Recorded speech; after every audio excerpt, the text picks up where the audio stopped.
그러면 사업보고서 작성 교육 시작하도록 하겠습니다. 지금 사업보고서 안내사항이라고 이 카드뉴스 잘 보이시나요? 네, 잘 보이시죠? 그러면 시작하겠습니다. 네.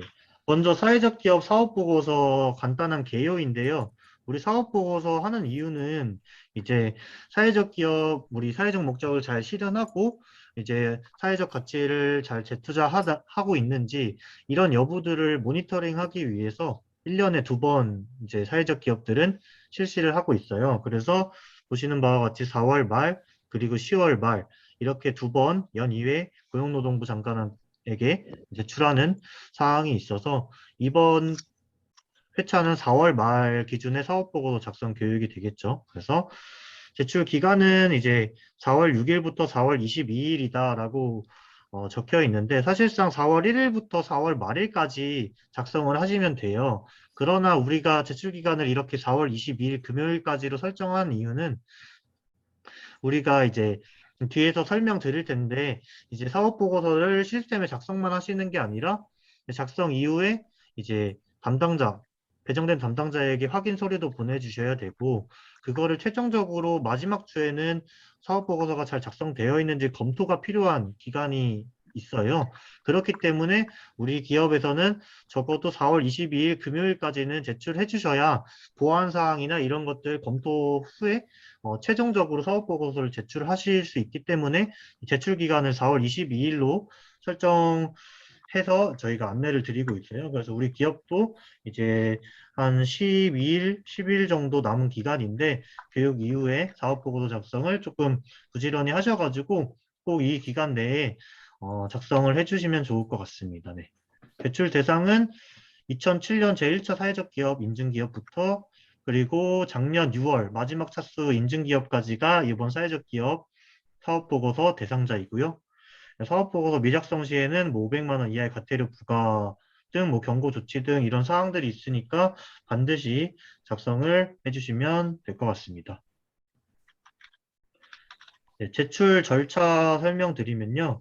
일단은 우리 담당자별로 이제 배정되어 있는 담당자를 확인하시고 확인 서류, 이제 증빙 서류들을 담당자 통해 메일로 보내주시고, 그리고 시스템에도 사업보고서를 작성해 주신 다음에 그 2개를 이제 보내주시면은 메일 순차적으로 오신 순서대로 저희가 시스템이랑 메일 확인해가지고 기업별로 보안사항이라든가 이런 거 안내드릴 예정입니다. 그래서 시군별 담당자 현황인데요. 잠시만요. 여기 보시면은 지금 저희 팀원분들 성함이 나와 있고 팀원분들별로 지역 해당되는 지역이 나와 있고 여기 하단에 연락처 이제 070-4763은 동일하고요. 그리고 이 하단에 맨 밑에 네 자리 수만 바뀌어요. 그래서 이거 확인하셔가지고 메일이랑 연락처 확인하셔서 우리 지역 담당자분들께 이제 사업보고서 작성 문의사항이라든가 제출하셨다는 사항이라든가 이런 거를 담당자분들 통해서 연락 취하시면 될 것 같습니다. 네. 그래서 이제 제출 서류는 업로드 하라고 말씀드렸고 확인 서류는 메일로 하라고 말씀드렸는데 요거는 우리 매뉴얼 보면서 말씀 나눌 테니까 요거는 조금 넘어갈게요. 넘어가고 네, 이제는 사업보고서 작성 매뉴얼 보면서 사업보고서 제출 절차라든가 이거는 사회적 기업용이에요. 어,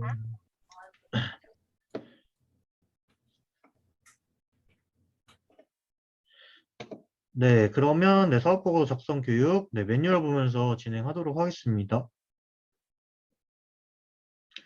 네, 사업보고서는 말씀드렸다시피 매년 4월에서 10월 연 2회 개최되고 모니터링의 개념이다 라고 보시면 되고 근거 규정은 네, 참고사항으로 이런 사회적 기업 육성법 등등이 규정하는 근거하는 규정으로 이제 사업보고서 제출하시게 되어 있다 정도만 알고 계시면 될 것 같고요.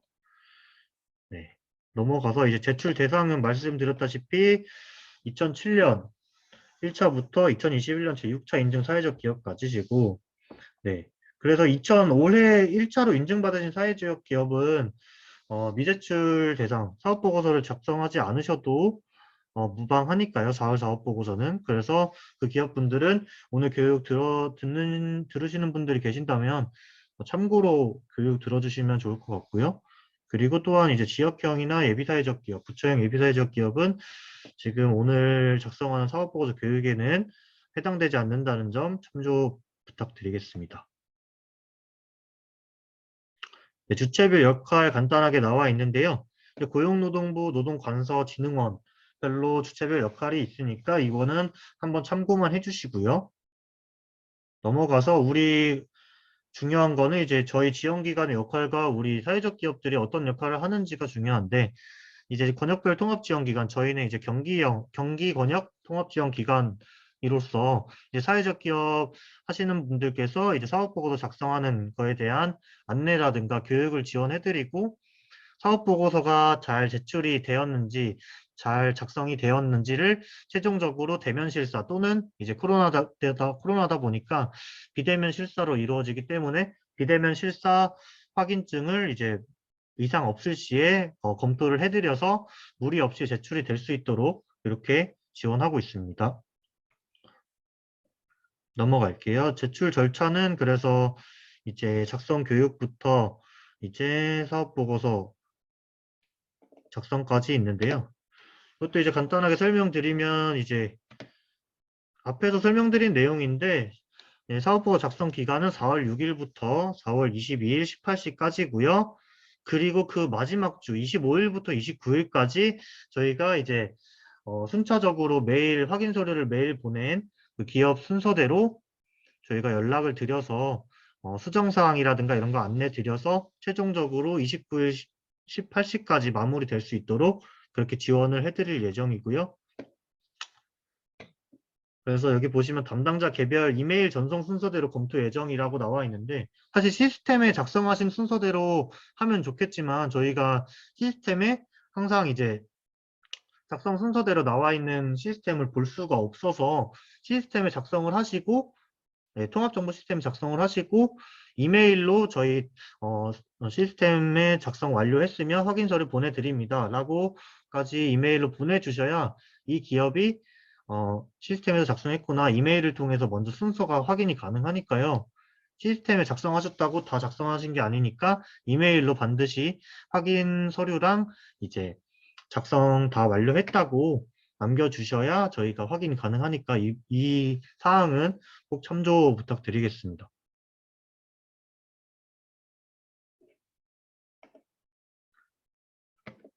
네, 이 부분은 앞서 말씀드렸던 내용, 교육 내용이었고요.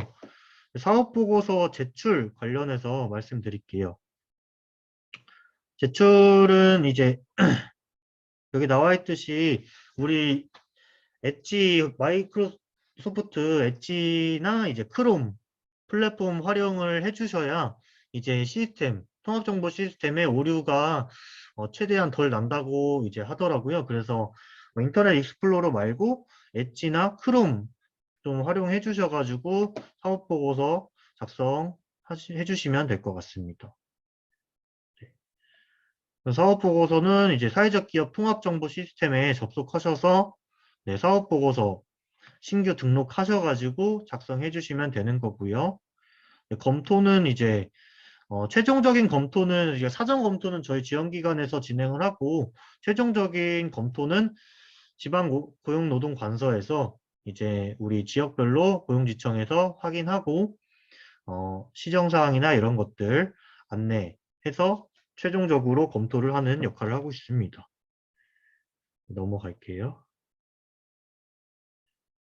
네, 그래서 앞서 이제 제출 서류랑 확인 서류 계속 말씀드렸는데 그러면 우리 제출 서류가 뭐고 확인 서류가 뭔지 알아보고 넘어가도록 하겠습니다.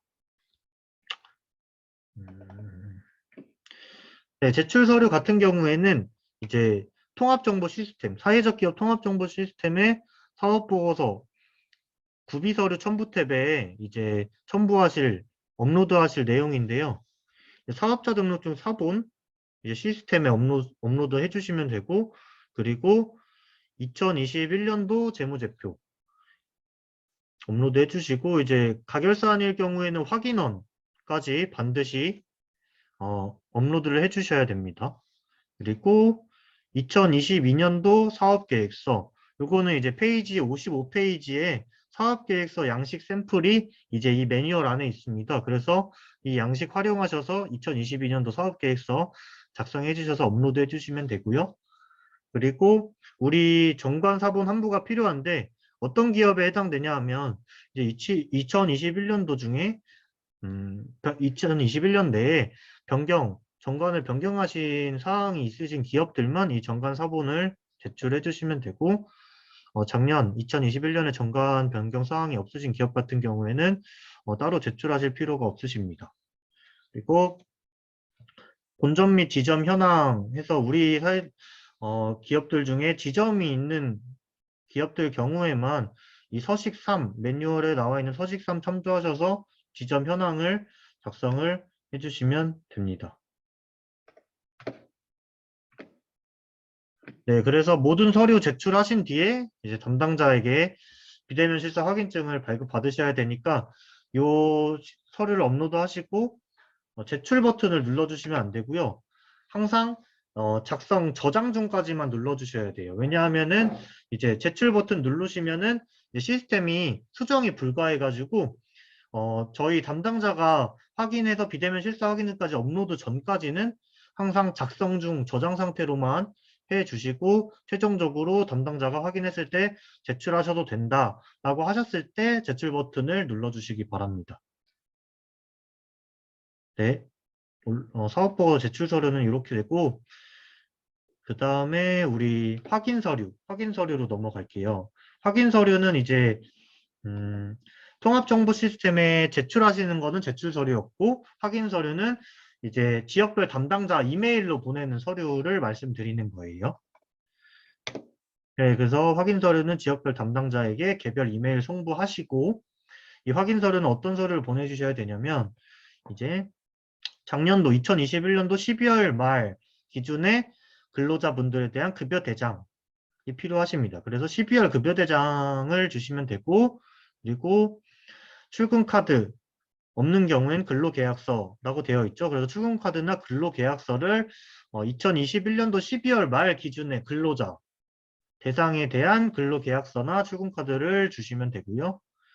그리고 사회서비스 이제 제공 기업이신 거나 사회서비스 제공 실적이 있는 기업 같은 경우에는 우리 사회서비스 제공 어떻게 하셨는지 실적, 확인서 등등의 자료들을 확인 서류로 보내주시면 되고요. 이제 회의록, 이제 작년도 우리 다양한 이해관계자 구성한 요건들을 갖추고 있으니 이제 이사회나 뭐 운영위원회 각자 주요 의사결정 기구에 따른 회의록을 보내주시면 됩니다. 그리고 이 확인 서류 나와 있는 매뉴얼에 나와 있는 확인 서류 외에 필요시에 확인 서류를 더 요청드릴 수 있어요. 그런 사항들은 제가 밑에 내용 설명드리면서 우리 기업에 해당될 경우에 확인 서류가 더 필요한 서류들을 더 안내 드리고요. 요거는 모든 기업의 공통적인 확인 서류라고 보시면 됩니다. 네, 그래서 넘어갈게요.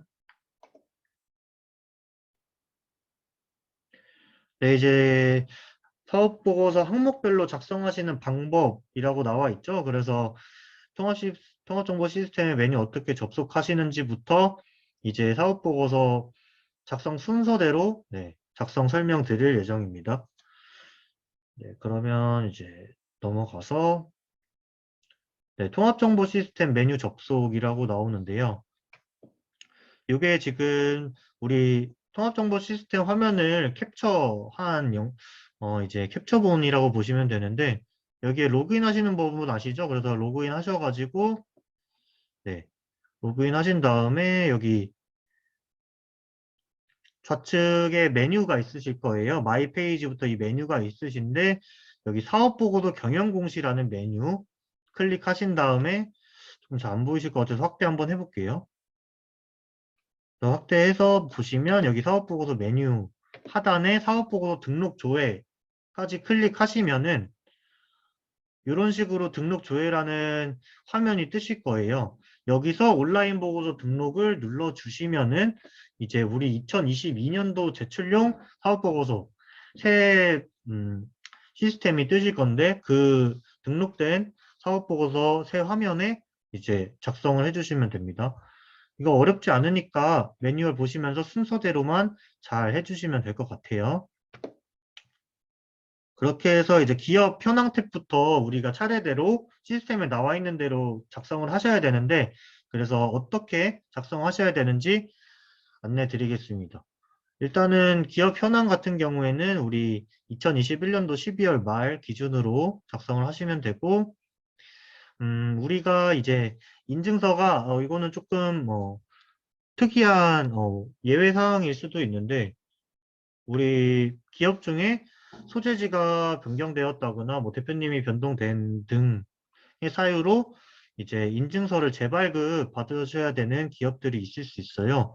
이제 재발급이 완료된 기업 같은 경우에는 이제 뭐 시스템에 잘 등록이 되시겠지만, 재발급이 진행 중인 경우에는 이제 담당자분들한테 이 상황을 알리셔가지고 비대면 실사 확인증에 이제 재발급 중이다라는 사실을 명시 가능하도록 이렇게 안내를 해주시면 될 것 같고, 그래서 인증서가 무리 없이 이제 정상적으로 잘 발급되어 있으신 분들은 이런 식으로 이제 작성을 해주시면 되는데, 여기 파란색 여기 사회적 기업명부터 인증번호까지는 우리 기업 인증서 재발급이 인증서 정상적으로 발급된 기업 같은 경우에는 여기까지는 시스템에서 불러오기 가능해요. 그래서 번호가 짜르륵 연동돼서 이게 뜨실 거고요. 그 다음에 이제 인증 유형부터 이제 클릭하실 텐데, 업종은 우리가 이제 밑에 내용을 읽어보면서 제가 말씀드릴게요. 사회적 목적 같은 경우에는 우리가 별지 1 서식을 작성하시면 이 상단 기업 현황이 자동으로 이제 연동되는 형태가 돼서 별지 1번으로 작성해 주시면 되고, 이 사회적 목적별로 이 사회적 목적 내용을 작성하시는 란이 다르니까 사회적 목적별로 작성해 주시면 되고, 그리고 주 업종 코드, 부업종 코드가 있는데, 여기는 이제 우리가 매출액 기준의 상위 업종, 우리 사업자 등록증이나 보시면은 주 업종이나 이런 것들 나와 있으시잖아요. 거기서 이제 매출액 기준 상위 업종을 선택하셔서 작성해 주시면 되고, 주 업태, 부 업태도 마찬가지로 매출액 기준으로 상위 업태를 선정해 주시면 됩니다. 그리고 정관 변경이 있으실 경우에는 이제 변경 여부의 확인 버튼을 눌러 주시면은 정관 변경되었는지 변경되지 않았는지 그 시스템으로 정관에 관련된 시스템으로 이동하시게 되어 있어요. 그래서 이렇게 정관 변경에 변경 없으시면은 변경 없음으로 넘어가시면 되고, 변경이 있으시다 하시면은 정관 변경일 선택해 주시고, 정관 변경에 대한 거를 신고하셨는지, 그리고 신고일 같은 거를 여기다가 기재해 주시면 됩니다. 네.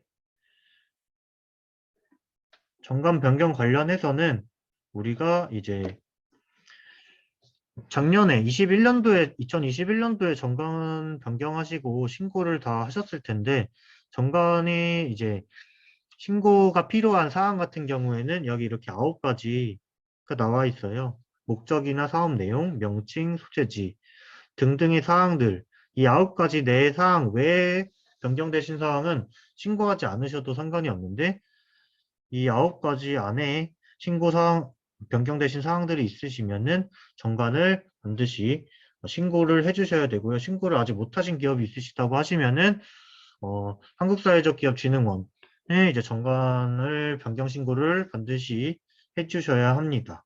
그래서 한국사회적기업진흥원 공지사항을 확인하시거나 아니면 통합정보 시스템에 정관 변경 신고라는 메뉴도 있으세요.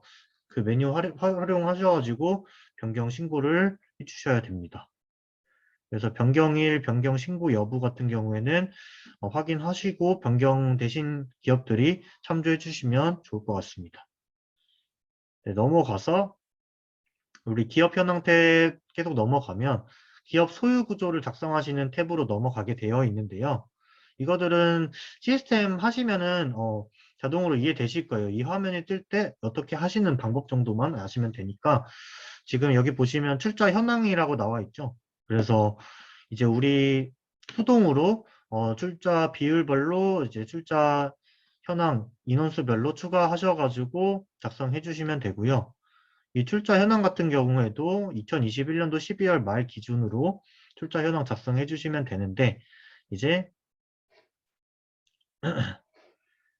그 주식회사 같은 경우에는 이제 지분 비율이나 이런 게 나와 있는데 여기 나와 있는 해당 사항 없을 시라고 나와 있죠. 해당 사항 없는 이제 뭐 기업 법인 같은 경우에는 이제 사회적 협동조합이나 이제 우리 비영리 법인 같은 경우에는 이런 지분 비율이 없고 출자하기 때문에 해당 사항 없음으로 하고 100%라고 작성하시면은 특이사항 없이 넘어가니까요. 사회적 협동조합 같은 기업들은 이렇게 이 부분을 반드시 첨부해 주셔서 작성해 주시면 됩니다.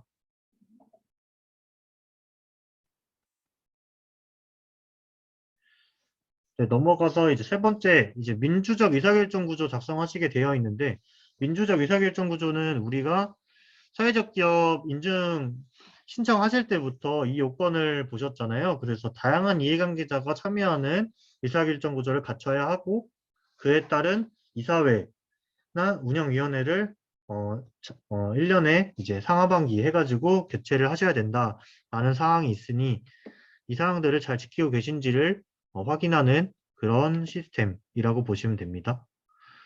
그래서 여기 보시면은 이제 협동조합은 운영위원회도 의사결정 구조로 인정이 가능하고 우리 주식회사나 일반 법인 같은 경우에는 이제 이사회 실적을 보게 되어 있습니다. 그래서 의사결정 구조는 이제 최소 3인 이상으로 구성하게 되어 있고 이제 우리 대표자, 근로자 대표, 이제 사내이사로 등기된 근로자 대표, 그리고 외부 이해관계자, 사회이사라고 하죠. 등기되어 있는 사회이사 분이 계신지 확인을 하고요. 네, 그리고 이제 민주적 의사결정 작성 기준은 우리 21년도 1월부터 12월 중에 개최한 의사결정 구조 실적을 기입하시면 되고요. 이제 개최 실적이 없을 경우에는 작성이 불필요하다라고 나와 있는데 이제 이럴 경우에는 이제 고용주청에서 시정 조치나 이런 경고 조치가 이루어지겠죠. 왜냐하면 우리는 인증 기업으로서 이 다양한 이해관계자를 구성해서 이사회나 회의를 개최할 의무가 있는데 작년에 이런 사항들이 없으시다 하시면은 조금 이제 시정 조치나 아니면 코로나 상황에서 비대면으로 하셨다라는 거에 대한 증빙 자료가 좀 필요하실 것 같아요. 그래서 이 부분은 만약에 참조하셔가지고 올해 사업보고서 10월 때는 이제 무리 없으시게 이사회를 주기적으로 개최해 주시면 좋을 것 같습니다. 네. 그래서 여기 시스템에 나와 있는 표인데요. 이렇게 작성하시면 되는 건데, 이제 여기서 유의하셔야 될 점은, 우리 예를 들어, 네, 여기 작성하실 때 이사회를 1년에 뭐 한 번 개최하신 기업도 있고, 세네 번 개최하신 기업들도 있으실 텐데, 거기에 대한 인원수를 횟수에 따른 누적 인원을 작성해 주셔야 돼요. 그래서 전체 회의수 누적해서 작성해 주시고, 그리고 우리 근로자 대표랑 사회이사분이 3회차 때 참여하셨는데 3회 다 참여하셨다 하시면 여기에 3명 이런 식으로 누적 인원으로 해주셔야 된다라는 사항을 조금 유의해 주시면 좋을 것 같습니다. 네, 참여 횟수는 네, 말씀드렸다시피 민주적 의사결정 구조 개최 횟수 21년도에 하신 횟수 여기다 적어 주시고 그 다음에 횟수에 따른 누적 인원들을 적어 주시면 됩니다. 여기서 근로자는 근로자 대표인 사내이사를 말하는 거니까 우리 전체 근로자 수를 쓰는 게 아니고 사내이사인 근로자 대표만 여기에 쓰시는 거예요. 회의 참여 인원 넘어갈게요.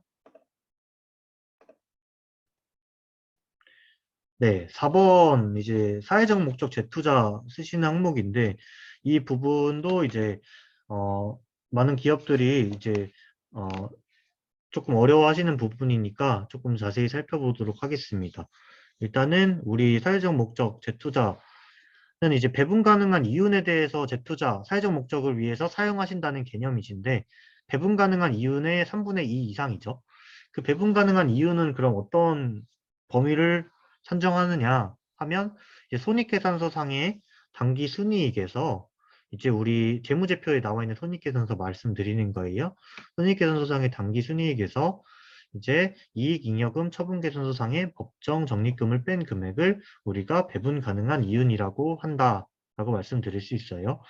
그 배분 가능한 이윤에서 3분의 2 이상을 이제 사회적 목적 재투자해야 되는데, 그래서 사회적 목적 재투자는 어떤 내용들이 사회적 목적 재투자이냐라고 하면 근로자의 근로조건 개선이라든지 네, 임금 인상 그리고 지역사회 기부 그리고 고용 확대를 위한 시설 투자, 뭐 휴게실 개선이라든지 확장 등등의 시설 투자도 이 사회적 목적 재투자에 해당되시는 사항이니까 참고해 주시면 되고, 관련한 증빙 서류를 이제 우리 담당자 이메일로 제출을 해주셔야 되는데, 뭐 어떤 거를 장비라든지 설비 같은 것을 사셨다, 구입하셨다 하시면 영수증, 거기에 대한 내역서, 회의록, 기업이 조금 자유롭게 최대한 증빙 가능하신 자료들을 확인 서류로 제출해 주시면은 담당자분들이 이 항목을 어떤 내역으로 사용했는지 확인이 가능하니까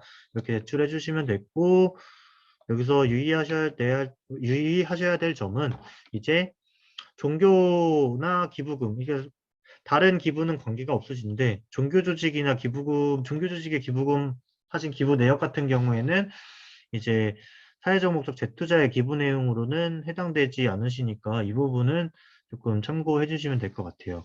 그래서 여기 나와 있듯이 종교단체 기부금 등의 코드 41 기부금 내역 보면 코드 번호가 나와 있는데, 코드 41번은 이 기부 내역에서 제외된다라는 말씀 드립니다. 네.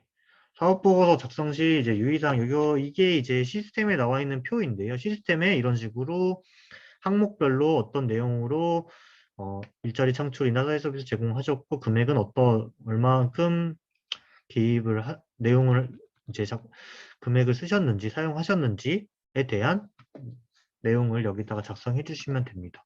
작성 단위는 이제 1,000원 단위가 아니고 원 단위로 작성해 주시면 되는데, 이게 작년부터 원 단위로 기입하게 되어 있어서 반드시 이 부분 원 단위로 작성해 주셔야 됩니다.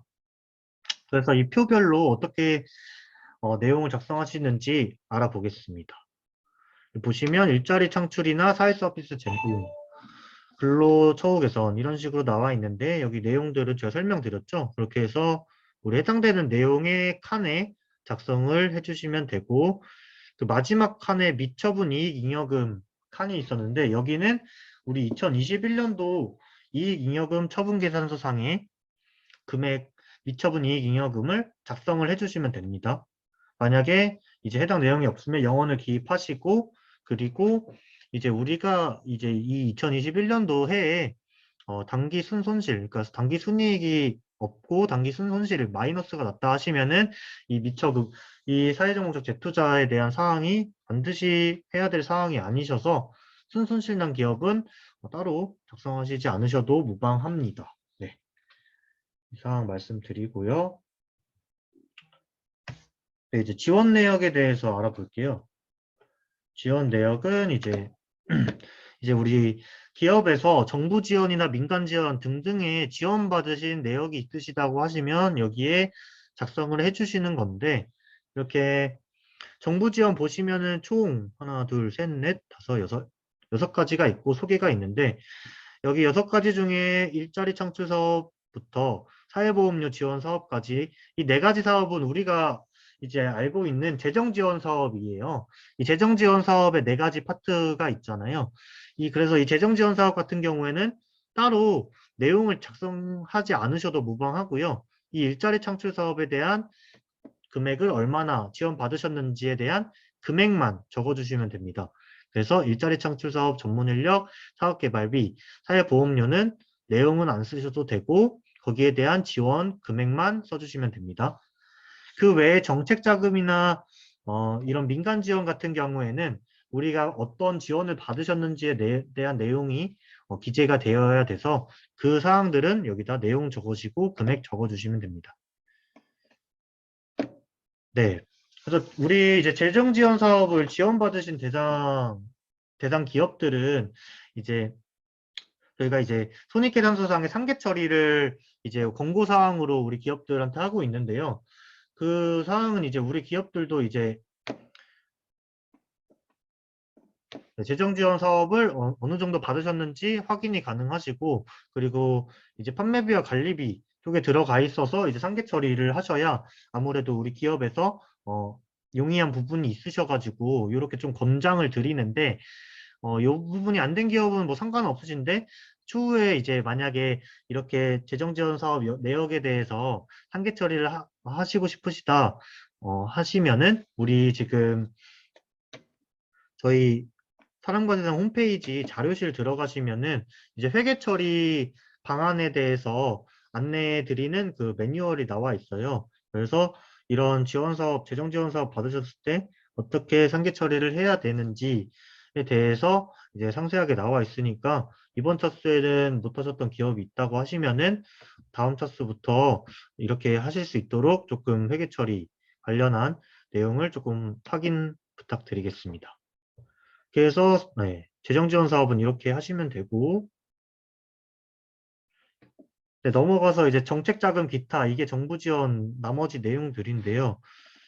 이 정책 자금 같은 경우에는 이제 예를 들어 뭐 모태펀드, 보증기금, 특례보증 등등의 우리 재정 지원 사업 네 가지 항목 외에 받으신 정책 자금이나 기타 사항들을 적는 건데, 우리 보통 이제 재무제표상에 국고보조금에 뭐 이제 각종 나라에서 지원받은 보조금들이 있으실 텐데, 이렇게 국고보조금 금액이 이제 있으신 기업 같은 경우에는 이제 국고보조금에 대한 내용, 세부 내용에 대한 확인이 우리 확인하실 필요가 있기 때문에 담당자분들, 이제 국고보조금에 대한 내용이 있으신 기업 같은 경우에는 담당자에게 추가적으로 국고보조금 계정별 원장을 우리 이메일, 담당자 이메일을 통해 메일로 보내주셔야 이 사항들이 국고보조금이 어떤 지원금, 어떤 것들을 보조금으로 받으셨는지 확인이 가능하기 때문에 이 기업 같은 경우에는 우리 추가적으로 확인 서류를 제출을 해주셔야 됩니다.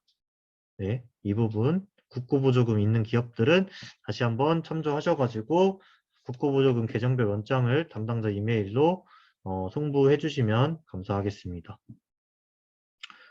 그리고 지원 내역, 민간 지원 넘어가서 보면은 이제 기업 후원금도 있고 무기간 지원, 일반 기부에 관련된 사항들은 해당 내용에 맞게 작성을 해주시면 되는데, 이 외에 이제 기타 영업의 수익으로 들어가는 사항들이 우리 기업분들 중에 있으실 텐데, 이 영업의 수익에서 이제 보시면은 이제 영업의 수익에서 잡이익으로 발생되는 우리 이익들이 기업에 있을 수 있어요. 이 기업 같은 경우에는 이제 잡이익 부분은 민간 지원의 이제 기타 부분에 작성을 해주시면 되고, 잡이익에 대한 세부 내용도 국고보조금처럼 세부 내용 확인이 필요하기 때문에 잡이익이 어떻게 발생하셨는지에 대한 계정별 원장을 이제 우리 지원기관 담당자, 지역별 담당자에게 이메일로 또 주셔야 됩니다. 그래서 국고보조금이나 잡이익이 있는 기업 같은 경우에는 계정별 원장을 네, 반드시 이제 담당자 메일로 확인 메일로 첨부해 주시면 감사하겠습니다. 네. 여섯 번째 재정성과 작성하는 부분 넘어갈게요. 재정성과 부분은 우리 재무제표 보시고 재무제표에 나와 있는 그대로 작성해 주시는 거예요. 그렇게 어렵진 않고요.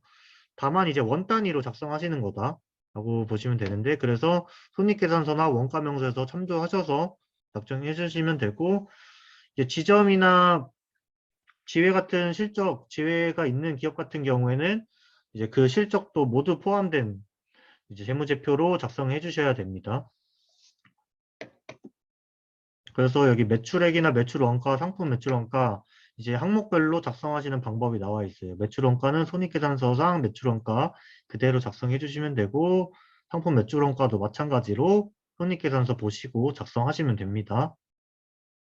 들어 넘어가서 매출 총이익, 영업이익, 당기순이익 같은 경우에는 우리가 해당 내용들을 작성하시게 되면 자동으로 계산되는 부분이니까 참조해 주시면 되고, 뭐 판매비와 관리비, 영업의 수익도 재무제표 보시면 됩니다. 보고 그대로 그 나와 있는 금액 그대로 작성하시면 되고 여기서 다만 좀 짚고 넘어가야 될 부분이 이제 인건비랑 노무비의 차이를 조금 헷갈려 하시는 분들이 계신데 이제 인건비는 손익계산서상에 나와 있는 판매비와 관리비 내에 있는 직원급여 등등의 일체의 비용을 작성하시는 거고 노무비는 이제 손익계산서가 아니라 제조원가 명세서상에 나와 있는 임직원 급여, 상여금 등등의 이제 비용을 작성해 주시는 게 노무비예요. 그래서 인건비랑 노무비는 조금 구별해서 작성을 해주셔야 된다라는 사항을 인지하고 계셔야 됩니다.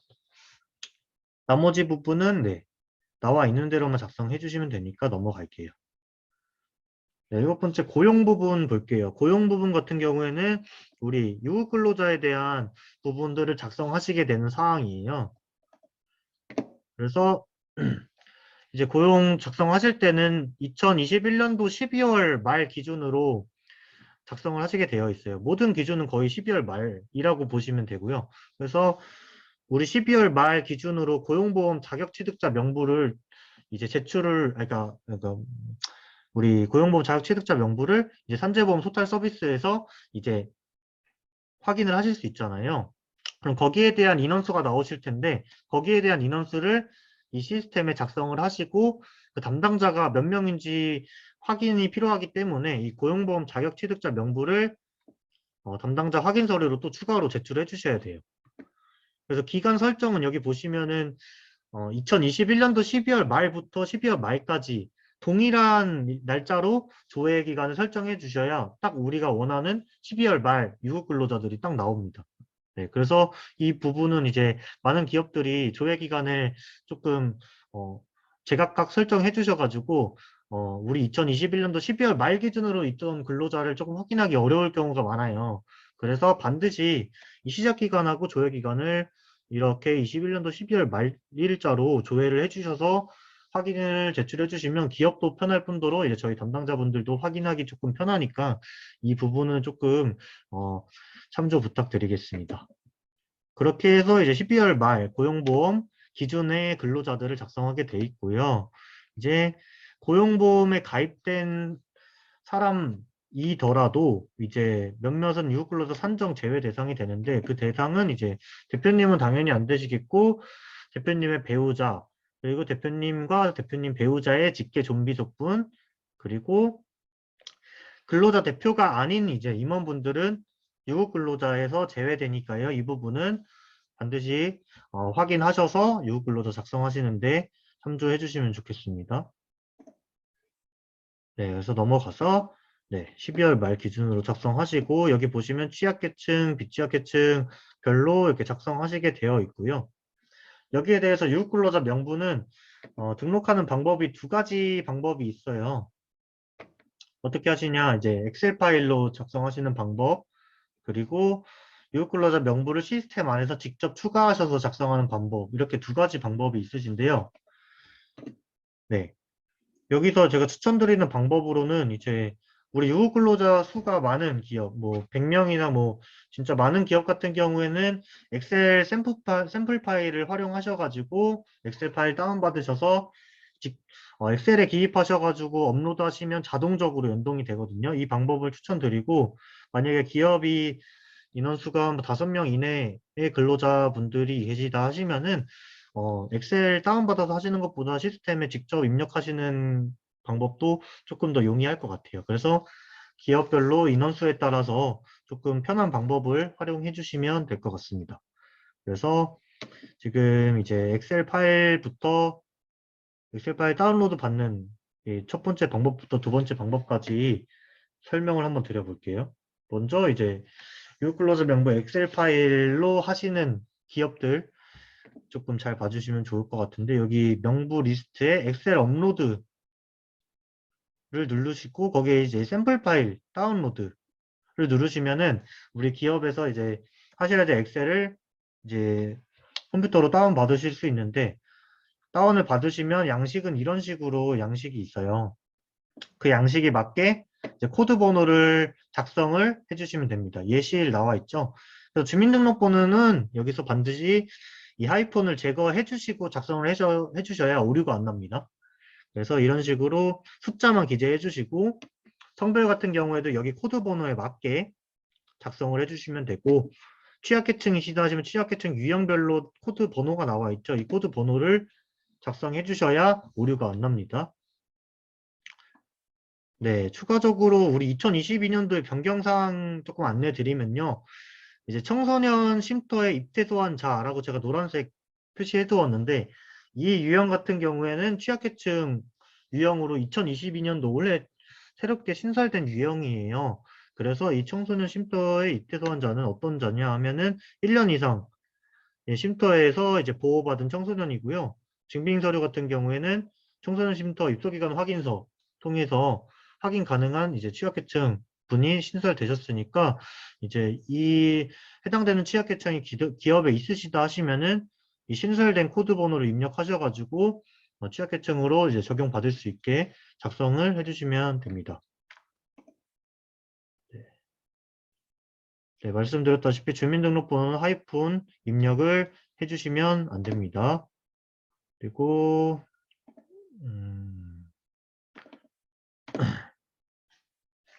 그리고 이제 취약계층을 이제 엑셀에도 다 기입하시고 업로드를 이제 하신 다음에 이제 취약계층 확인 서류 이제 고령자일 경우에는 이제 확인 서류가 따로 필요가 없으시고요. 왜냐하면 이제 자격취득자 명부에 주민번호 앞자리가 나오니까 따로 증빙 서류가 필요 없으신데 뭐 장애인 분이시거나 기타 등등 우리 고령자 외에 이제 경력 단절 여성이라든가 이런 분들은 취약계층 증빙 서류가 확인이 돼야만 이분이 취약계층으로 이제 인정을 받으실 수 있기 때문에 취약계층 확인 서류도 담당자 확인 서류로 제출을 해주시면 됩니다. 네, 이렇게 시스템에 업로드 해주시고 네, 설명드린 내용을 네, 여기 나와 있고요. 그리고 임금도 작성하시게 되어 있는데 임금은 우리 작년도 12월 달 급여대장 참고하셔가지고 세전 금액을 입력해 주시면 되고요. 이제 통상적으로는 이렇게 금액을 작성해 주시면 되는데 이제 그 12월 달에 대한 급여를 작성하다 보니 우리 근로자 중에 휴직이나 병가 등으로 너무나 이제 급여가 차이가 난다. 12월 달만. 그럴 경우에는 급여대장이 아닌 근로계약서상의 월 급여를 작성해 주시면 됩니다. 네, 여기 보시면 이 사항들의 경우에는 급여대장이 아닌 근로계약서상의 월 급여를 작성해 주시면 됩니다. 그리고 주 근로시간은 이제 주 40시간, 주 20시간 등등 우리 근로계약서 상에 나와 있는 출근카드에 나와 있는 근로계약서상 나와 있는 그 주 근로시간을 작성해 주시면 됩니다. 네, 고용 형태는 이제 정규냐 비정규에 따라서 이렇게 코드 번호를 작성해 주시면 되고요. 네, 직종 및 코드는 아래 번호 참고해서 또 작성해 주시면 됩니다. 이런 부분에서 오류가 나는 상황이 많으니까 이제 반드시 번호를 다시 한번 재차 확인해서 시스템에 정상적으로 잘 들어갈 수 있도록 네, 엑셀 작업을 좀 잘 해주시면 될 것 같아요. 네. 그렇게 다 엑셀을 다운받아서 다 입력을 하시게 되면 엑셀 파일 업로드를 누르시고 거기에 대해 우리가 저장했던 엑셀을 불러오시게 되면 네, 시스템에 자동적으로 업로드가 되셔야 네, 이제 잘 작성된 겁니다. 네. 그래서 이제 그리고 두 번째 유급 근로자 명부를 이제 직접 입력하시는 방법이고요. 이거는 이제 기업의 근로자 수가 많지 않은 기업 같은 경우에는 이제 바로바로 이렇게 추가 누르셔가지고 해당 내용들을 바로바로 작성하실 수 있으십니다. 네. 이렇게 활용하시는 방법도 있으시고 네. 이제 유급 근로자 이제 작성 파트 넘어가서 사회 서비스 제공 작성 방법 이제 설명드릴게요. 사회 서비스 제공 같은 경우에는 우리 사회 서비스 이제 제공형이나 혼합형, 우리 사회적 목적 실현 유형이 사회 서비스 제공형이나 혼합형은 반드시 이 사회 서비스 제공 실적이 들어가야 되는 인증 기업들이잖아요. 이 기업들 같은 경우에는 반드시 작성을 해주셔야 되고 이제 여기 노란색으로 나와 있는 일자리 제공형이나 등등 기타 유형 같은 경우에는 작성하실 필요는 없으시고 실적이 추가적으로 있으신 기업만 작성을 해주시면 됩니다. 그래서 사회 서비스 제공형이나 혼합형 기업만 조금 유의해서 작성을 하시는 방법을 들어주시면 좋을 것 같고요. 작성 기준은 이제 동일하게 또 작년 1월부터 12월까지 1년 동안 제공한 우리 사회 서비스 실적을 기입해 주시면 되고, 네. 전체 수혜자 중에 취약계층 비율, 그리고 취약계층에서 제공한 사회 서비스 실적 전부를 기준으로 판단을 합니다. 그래서 업종 분류표 같은 경우에는 이렇게 되니까 참조를 해주시고요. 그래서 이제 작성하는 방법이 또 이제 시스템 화면처럼 나와 있는데요. 우리 취약계층한테 제공한 서비스 내용, 그리고 어떤 취약계층인지 대상, 제공 인원 이렇게 적어주시면 되고, 거기에 대한 확인 서류는 당연히 담당자 메일 통해서 사이트 서비스 제공 확인서나 사이트 서비스 제공한 실적 보고서 같은 사진 자료 등등의 자료들을 메일로 제출해 주셔야 이 사항들이 맞게 잘 되어 있는지 담당자들이 확인이 가능합니다. 네. 그리고 추가적으로 이제 2022년도에 이제 사회 서비스 제공 대상자가 조금 추가된 사항이 있는데요.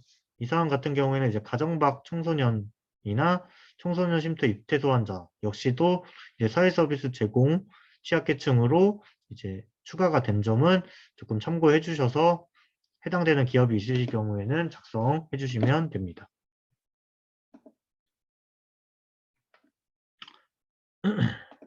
음. 네, 그렇게 해서 이렇게 서비스 제공 화면 보시면은 이제 서식, 별지 2서식에 작성하면은 자동적으로 시스템에 기입이 되니까요. 이 사회 서비스 제공 같은 경우에는 별지 2번 서식에 작성해 주시면 됩니다. 음, 음. 네, 제가 말씀드린 내용 나와 있고요. 이제 담당자 메일로 송부해 주시면 되고, 여기 고용 부분, 제공 유형의 이제 교육, 보건, 이렇게 파트별로 어떤 내용으로 제공받으셨는지, 제공하셨는지 이제 쓰게 되어 있고요. 여기서 고용 부분은 이제 일부 기업들이 우리 직원들 고용한 것도 쓰시는 부분인지 착각을 하시는데, 여기서 나와 있는 고용은 기업의 직접 고용이 아닌 고용 관련 알선 서비스 등 간접적인 서비스를 하신 기업들만 작성하시는 거니까 네, 참고를 해주시면 될 것 같습니다. 이 내용도 잘 이제 분류를 해서 선택을 해주셔야 됩니다. 네.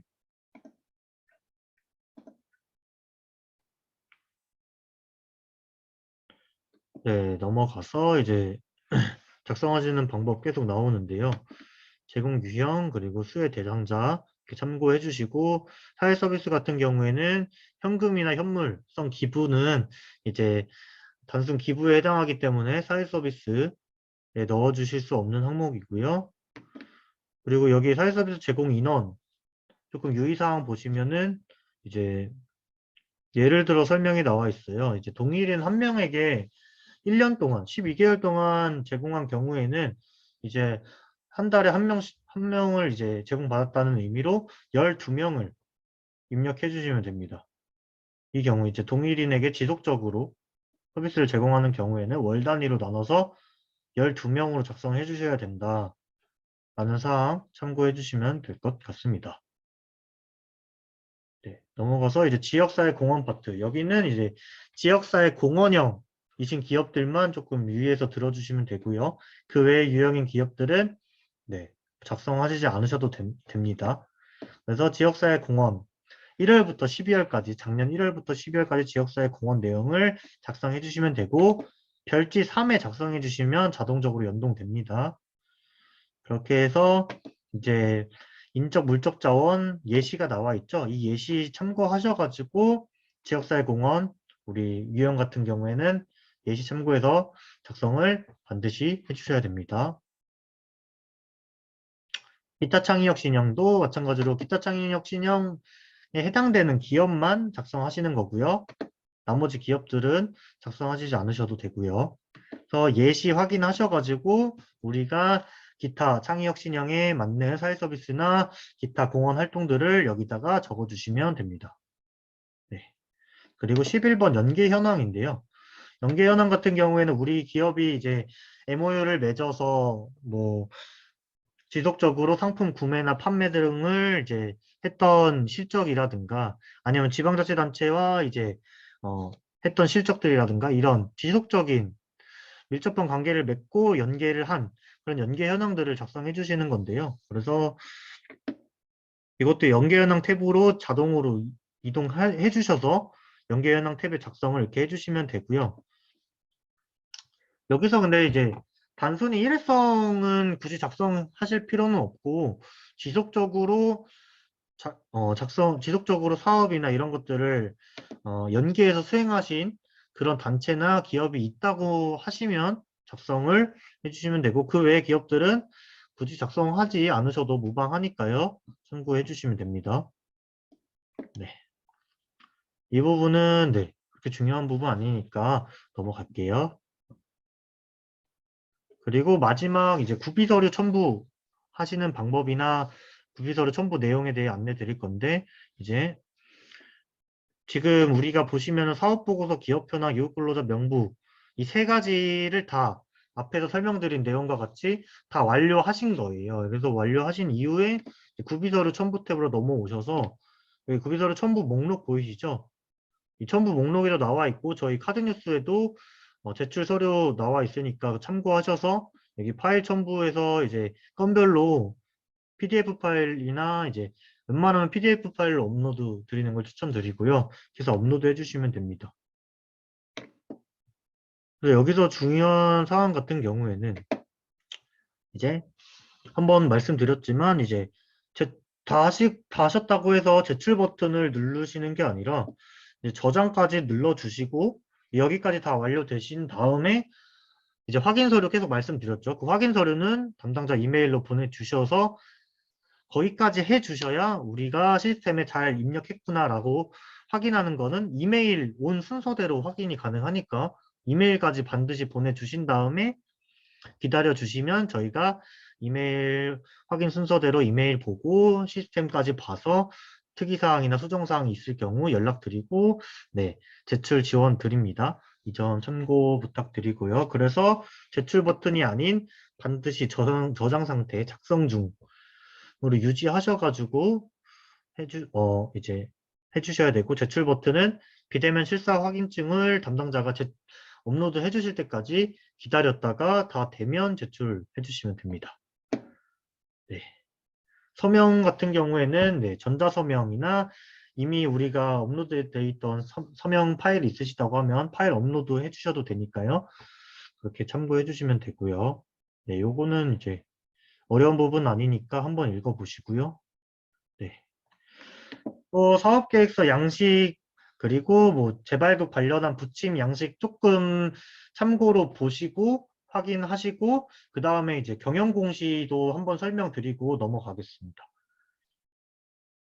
네, 사업계획서 양식 샘플이고요. 이거 활용하셔가지고 이 양식에 맞게 샘플 파일 참조하셔서 사업계획서 작성해 주시면 됩니다. 그리고 인증서 재발급, 정관 변경 사항이 있으신 기업들은 이렇게 인증서 재발급 사항 확인하셔가지고 네, 하시면 되고 재발급 사항 같은 경우에는 상호명, 소재지, 대표자, 조직 형태 변경 관련한 사항이 있을 경우에는 인증서 재발급 받으시는 거고요.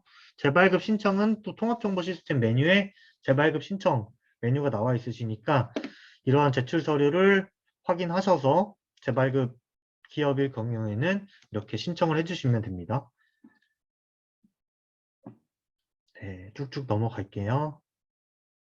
그리고 정관 이제 변경 관련된 사항이고 정관 변경이 이제 있으신 기업 같은 경우에는 사실 신고를 하신 기업도 있고 아직 신고를 못 하신 기업이 있으시다 하시면 이 사항 참고하셔가지고 신고를 반드시 해주셔야 합니다. 네. 뭐 또 신고 관련 제출 서류 이렇게 나와 있으니까 확인해 주시고 매뉴얼에 다 나와 있으니까 한 번 더 확인 부탁드리겠습니다. 지점 신고도 마찬가지고요. 네. 넘어갈게요. 넘어가고 마지막으로 이제 우리 경영 공시 관련해서 설명드릴게요.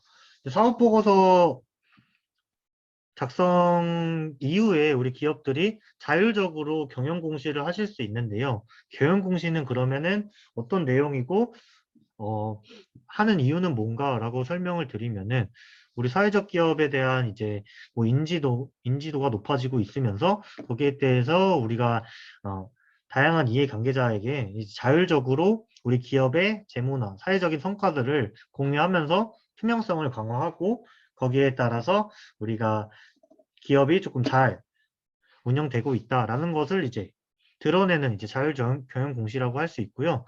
이 자율경영 공시는 이제 의무사항이 아니기 때문에 참여 혜택 같은 거를 조금 말씀드릴 필요성이 있어서 말씀드리면 이제 재정지원사업 일자리 창출 재심사 기업 이제 대상 기업이 신청하실 경우에는 이제 경영 공시 하셨다 하시면은 이제 지원하실 때 가점이 부여되는 사항이 있고요. 또 자율경영 공시 하시게 되면 진흥원 내부 지원 사업에 이제 참여하실 때 혜택이 부여된다고 합니다. 그래서 해적 기업 경영 컨설팅 지원 사업 참여할 때 또 가점이 부여되니까요. 우리 기업의 이제 투명성도 강화하고 이런 혜택들을 조금 이제 해주시면 이제 사회적 기업 작성 사업보고 작성 이후에 경영 공시까지도 조금 해주시는 거를 저희 기관에서 조금 권고를 드리고 있습니다. 경영 공시 같은 경우에는 그렇기 때문에 사업보고서 작성 제출 이후에만 하실 수 있고요. 작성하시지 않은 기업들은 이 경영 공시를 하실 수가 없는 점 참조 부탁드리고 어, 참여 절차는 네, 말씀드렸다시피 사업보고서 작성한 기업이 경영공시 탭에서 작성해 주시면 되고요.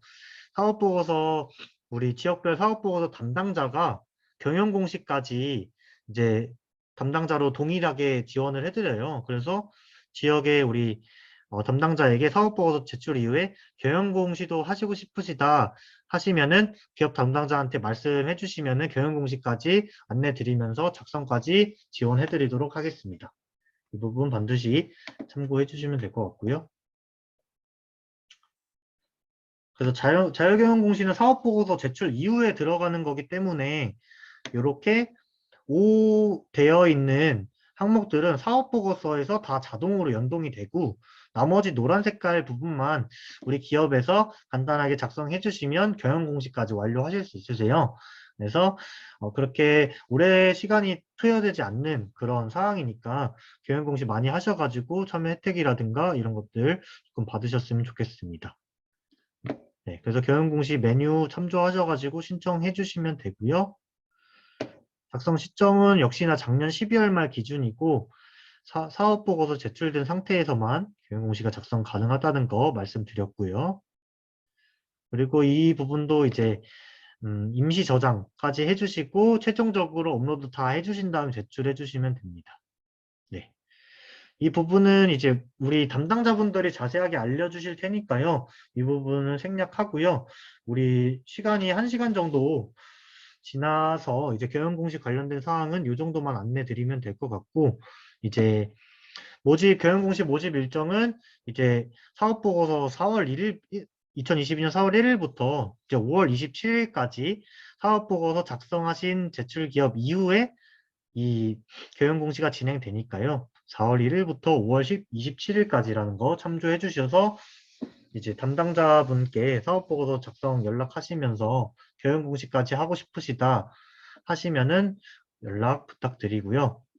그리고 네, 이 정도 해가지고 사업보고서 및 경영공시 교육은 이 정도로 조금 마무리하고요. 이 교육 같은 경우에는 이번 주 수요일 정도까지는 유튜브에 업로드해서 우리 기업분들이 이제 해당 항목별로 조금 작성하시는데 궁금하신 거 이제 유튜브로 바로바로 실시간으로 보실 수 있도록 그렇게 조금 업로드해서 지원 드릴 테니까요. 사람과 세상 유튜브 채널 들어와셔서 시청해 주시면 되고 그리고 궁금한 사항 바로바로 뭐 궁금하시다 하시면은 이제 담당자 연락처 제가 남겨드렸으니까 그 여기 카드뉴스 보시면서 여기 담당자별로 이제 연락하셔가지고 피드백 받으시면서 작성해 주시면 될 것 같습니다. 네. 이상으로 교육은 이제 마무리되었는데요.